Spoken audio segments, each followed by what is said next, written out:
So if you find this sleep story helpful or interesting, then give it a thumbs up, leave any comments that you've got below, and if you aren't already, subscribe to the channel and click the bell icon so you can receive notifications of when future sleep stories go live. I have dozens and dozens of stories already on my channel that you can go and search. I also release new stories every single week, so I hope you enjoy this story.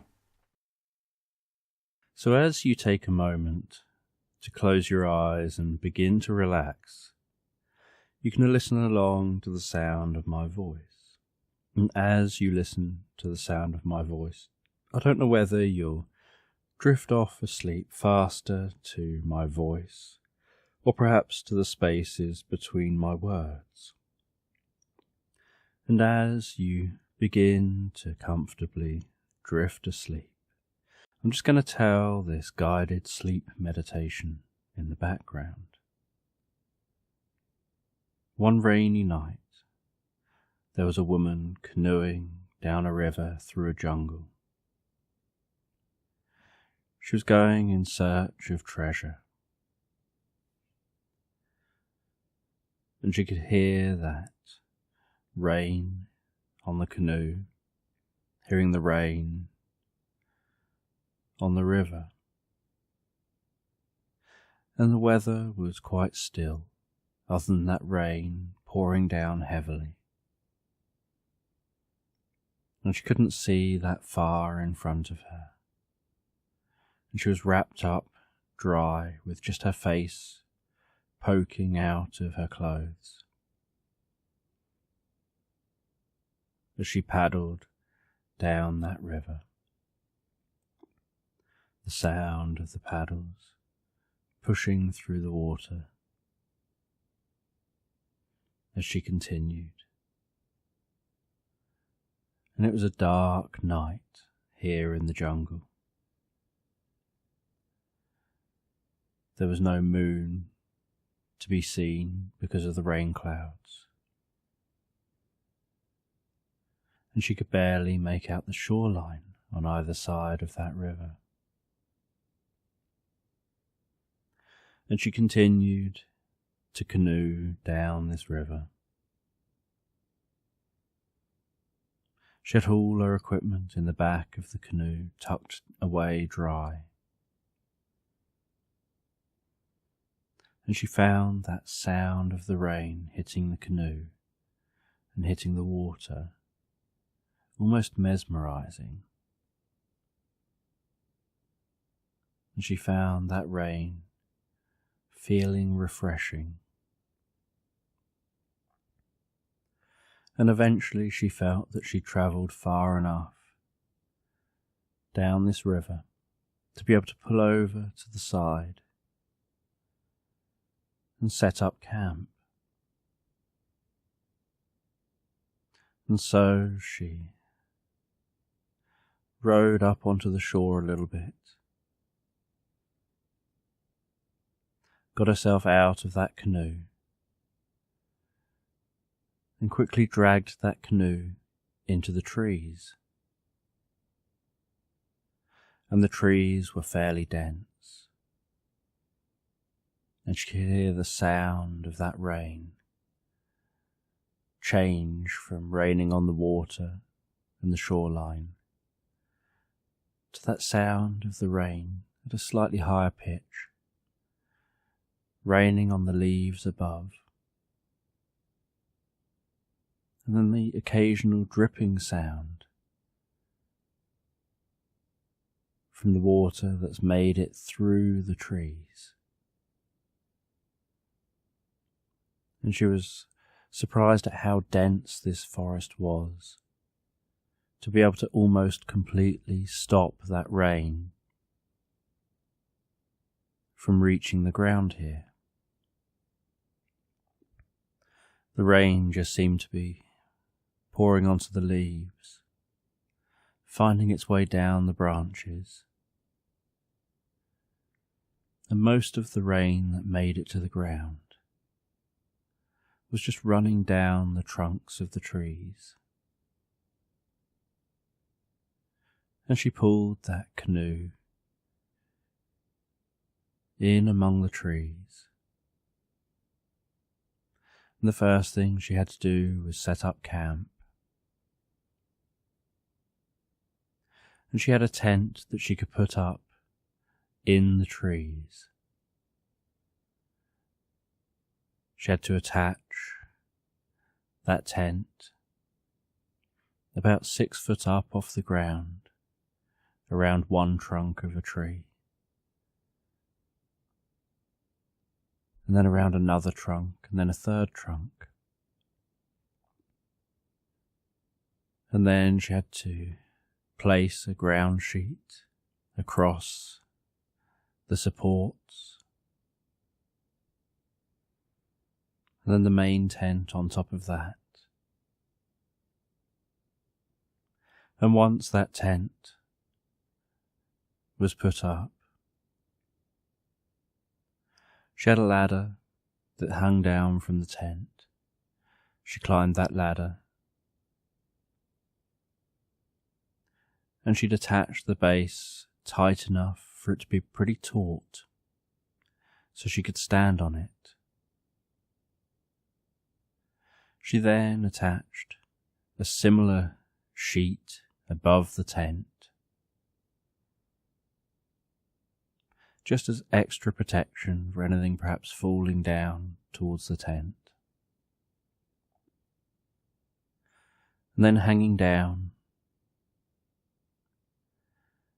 from that upper connection, that upper level, she hung down what was almost like a hanging bucket. And it was at a level that meant that she could sit inside the tent and use that swinging bucket-like item to use a campfire in there that she'd brought with her. And there wasn't much rain dripping through, so she didn't have to worry about that being put out or getting too wet. And it had enough weight to it that any movement of the trees meant that it just hung there, level and steady. And she made herself some food and relaxed in that tent, and she could still hear that heavy rain on the leaves above, while she remained dry here in the tent, off the ground. She'd connected her canoe to a tree, just in case that river flooded, so the canoe wouldn't wash away. And after having something to eat, she relaxed back in that tent, and she got the map out for where she had to go, and she analysed that map. She marked on the map how far she had come already down that river, down to this point. And she took a look at where she needed to go next, that the fastest way was to cut through the forest. And she was in search of some ancient ruins, looking for some treasure she expects to find there. And she folded up that map once she'd looked at where she'll be going in the morning, and she placed it into an old diary that she had with her. And the old diary and the map came together when she acquired them. And she lay back in her tent and closing her eyes, listening to that rain on the leaves above. She drifted and floated comfortably asleep. And the next morning, when she awoke,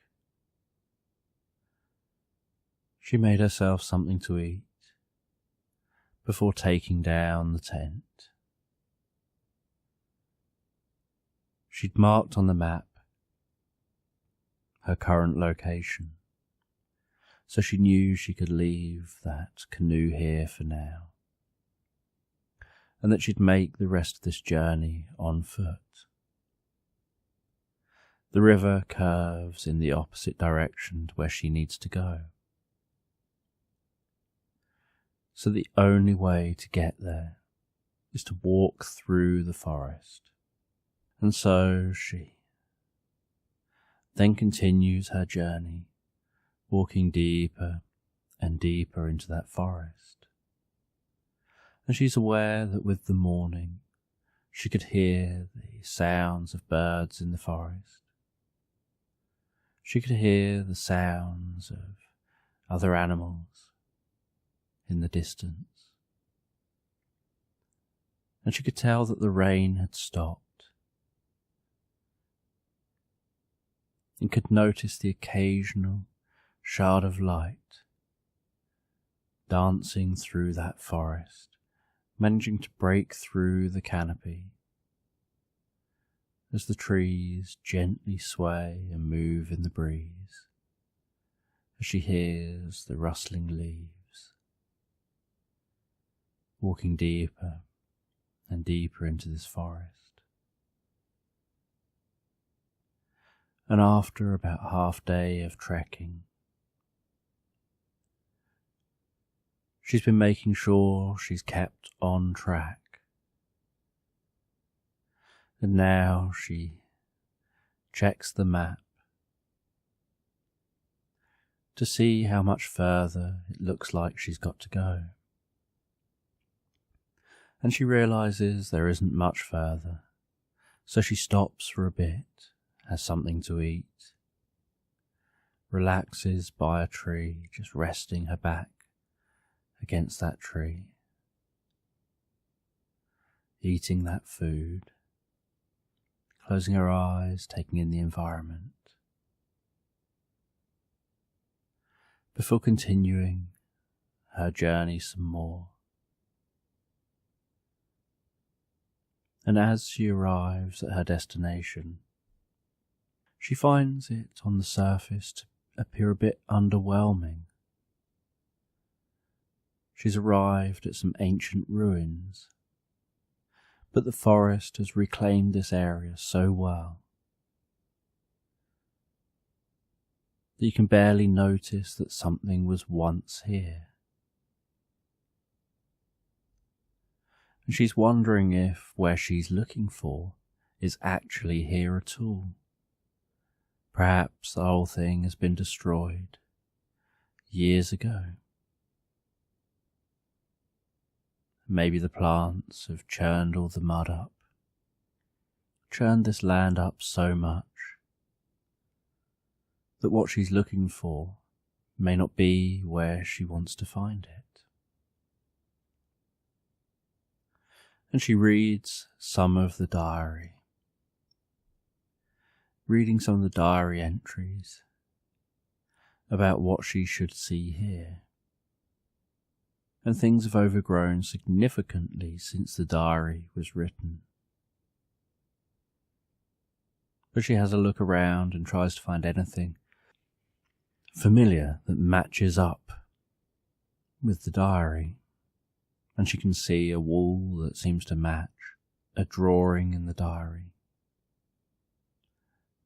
but just seems to be the remnants of one now. And she's curious why the person who wrote this diary, who previously has found this treasure, had written that the treasure was here, rather than taking the treasure for themselves. And so she goes over to that wall and starts working out her position in relation to that wall. And she'd heard that the treasure was in a temple, but it doesn't look like there's any temple here. So she walks in the direction the temple should be. And after a while, when she's reaching the point where she thinks she should have started seeing the temple, She notices that the ground rises slightly and realizes that the forest has grown right over the top of the temple, has grown into the temple, and almost completely destroyed the temple. And she walks around what used to be the temple, hoping that somehow she can find her way to where the treasure is. And she notices there's a bit of space between the thick roots of a tree, and she can see through those roots that it looks like there's at least some temple somewhere inside there. So she squeezes through those roots, gets her torch out, and lights up this narrow space where the roof of the temple has collapsed in under the weight of the forest, and the roots have cracked open the stonework. And the only thing that stopped it collapsing further is all the tangled roots from all the trees, all the other plants have created almost a living roof for this area. And she shines her torch around and notices, off in a far corner, a stone slab,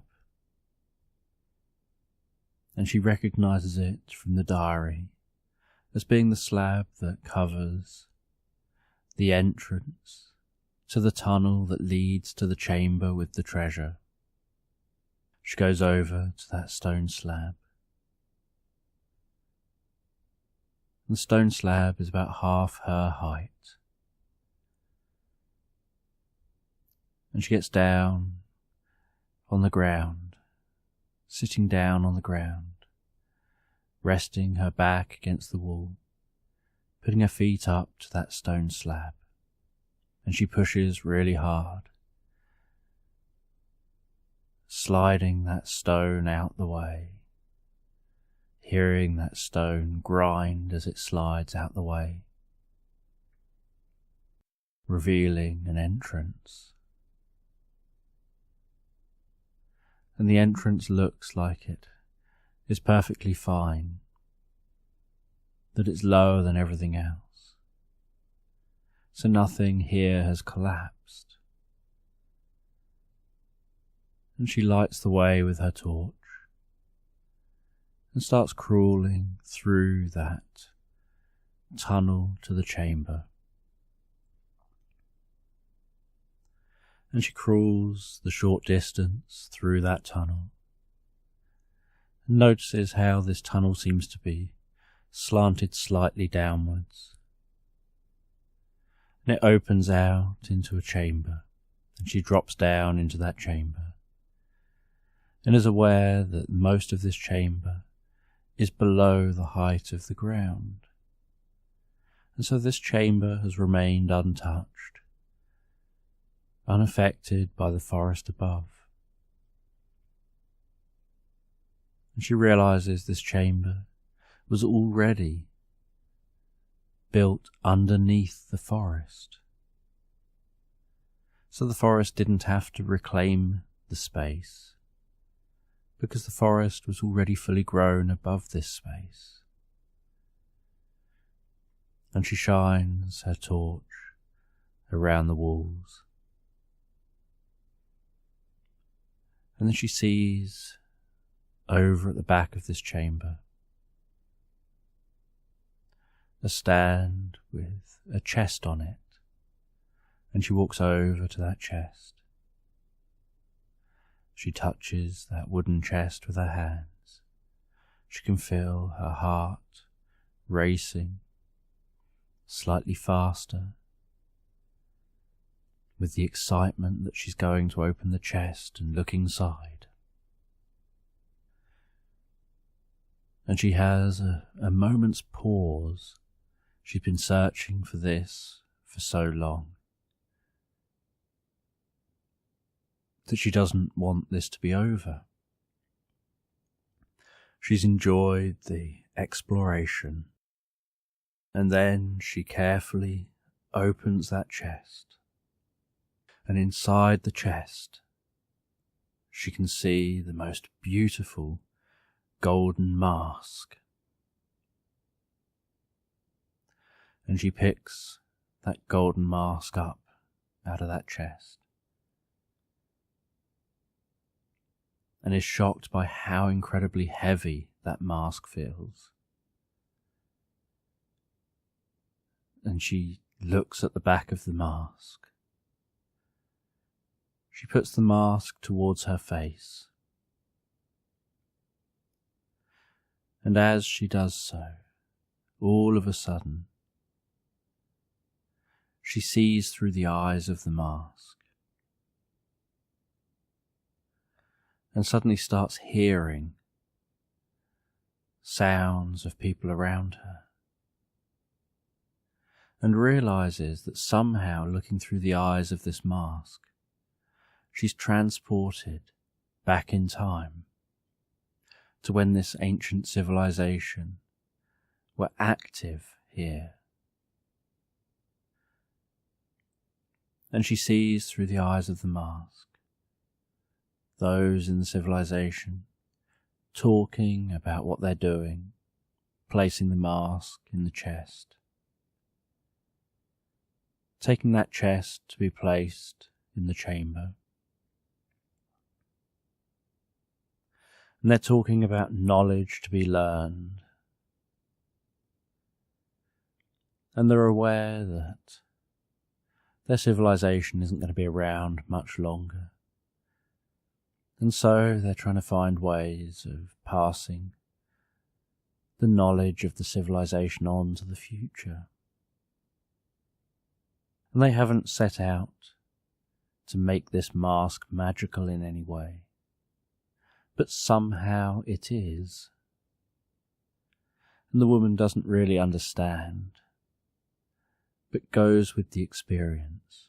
She wants to know more, wants to know what happened, wants to learn. And she sees how this civilization behaved. She sees their rituals. She sees their everyday life. And as she watches all this, so the penny begins to drop. She begins to realize the reason why this mask has been left here. And she takes that mask off, puts it back down in the chest. She has that mask facing her in the chest. She's looking down at that mask. She rests her hands on the chest. And she thinks about what it is that she saw. She starts to think about whether she should take that mask or not. She realizes that if she takes that mask, she's going to be doing what it was that led to the end of that ancient civilization. That the ancient civilization wanted to teach something about living in harmony with nature, and about how they had shifted out of harmony with nature, and that that's what had led to the decline in their civilization. That their focus had stopped being on living in harmony and had started being on gathering wealth for themselves and hanging on to that wealth and focusing on believing that they own everything and that they're entitled to everything. and she felt that she probably wouldn't go that way. But she now understood the message of the mask, and the reason why a treasure hunter would come here, find the mask, and leave without it. And the diary never really said why that treasure hunter, hundreds and hundreds of years ago, had come here and left without the treasure. Only that diary said they had found the treasure. They saw the treasure. It was an incredible sight. They had an incredible experience. And then they put that treasure back and left the site. And there was no deeper explanation about what that incredible experience was. But now, this woman felt that she knew what the experience was, that the experience was a similar experience to what she had just had, that somehow this mask contained the memories of the past, almost like a recording of the past, to teach others. And to take that mask would be the wrong thing to do. And so she placed that diary in the chest with the mask. She kept hold of the map. She closed the chest. She found her way out of the chamber. She found her way down that corridor, out of this temple, and started walking away from these ancient ruins. And she headed back the direction she came. And part way back, the sun was setting. So she set up a camp. She spent the night relaxing in that camp, thinking about her experience, thinking about how she'd enjoyed the journey, she'd enjoyed discovering treasure, discovering something very few have ever seen. But aware that she did the right thing in her opinion, to leave it where it was. And she started contemplating the meaning of hunting for treasure. That she doesn't really do it out of riches. She doesn't do it to try and find treasure that's going to make her rich. She does it because she wants to discover things, to learn things. And that the knowledge is a much greater treasure than a possession. And she drifts and floats asleep in that tent in the tree. And the next morning she continues her journey back to the river. She gets to her boat, pushes that canoe out into the river, and it's a clear and sunny day, and that water is so calm and peaceful, and all she can hear as she rows back along the river is the sound of the oars as she finds her way along the river, back in the direction she came from, back to the hotel near this area, back in the direction she came from. And she heads home. And once home, she settles down, goes to bed, and just drifts and dreams about the experience that she's had, about what she'll tell others about the experience.